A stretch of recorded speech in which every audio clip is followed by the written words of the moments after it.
Favorite album of all time for music buffs? Really hard to answer. Paul Beauregard's put up his hand, so I'm going to start with Paul. Led Zeppelin 2, 1969. Why? The first record I ever bought. Okay. Favorite song from that album, maybe? What is and what should never be.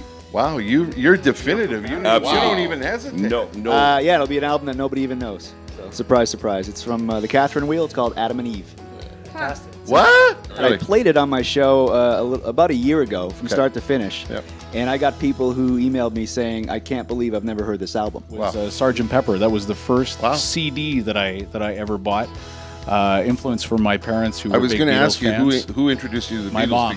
Yeah, my mom. My mom was a big Beatles fan. My dad was a big Elvis fan, so that was the influence in our house. But yeah, Sgt. Pepper. I think if I were pressed and I would want to be different than the Beatles, and I wouldn't pick A Hard Day's Night, which is in my top 3. Wow, way to sneak that in. I know. But I'll go Honky Chateau. Ooh, yeah, good one. Yeah, wow, good pick. Interesting. Elton John. Bilal. Say it, Nickelback. Say it.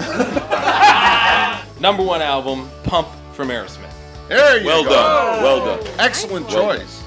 Led Zeppelin 1. I thought this was everyone's personal choice. Don't you go with what you like? Isn't that the first requirement? Well, I mean, Led Zeppelin 1. I mean, that's not a hard record to love. That's it transports me back to my childhood when I was young, because I was too young to remember Led Zeppelin 1. But when I did discover it, it opened up a whole new world to me. Right. I have to say, of all the albums, it's still the one that has never aged for me. It's Dark Side of the Moon. And when we did it on Classic Vinyl Sunday, and we had a 100... This is CHOM, by the way. For me, it's Faith No More, Angel Dust. That record, when that record came out, I was a huge fan of the first album with Epic.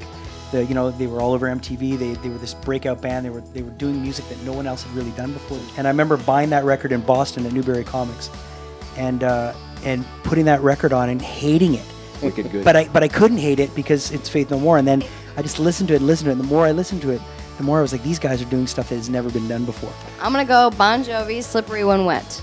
Not a bad choice. Not a bad choice at all. Listen. Great Not a record. bad choice at all. Well done, Heather. Thank record, you. yeah. Way to play to the Montreal crowd. Yes. Wait a minute, you didn't pick yours. Yeah. It's Goodbye Yellow Brick Road. There was so many different elements to that record. There were different styles. There were horns, the writing, the melodies, all of that stuff. And he was just taking off at that point. And I went to see him at the Forum in '76, I think, and was completely taken with him. And that album will always be a favorite of mine. The spirit of rock. 97.7.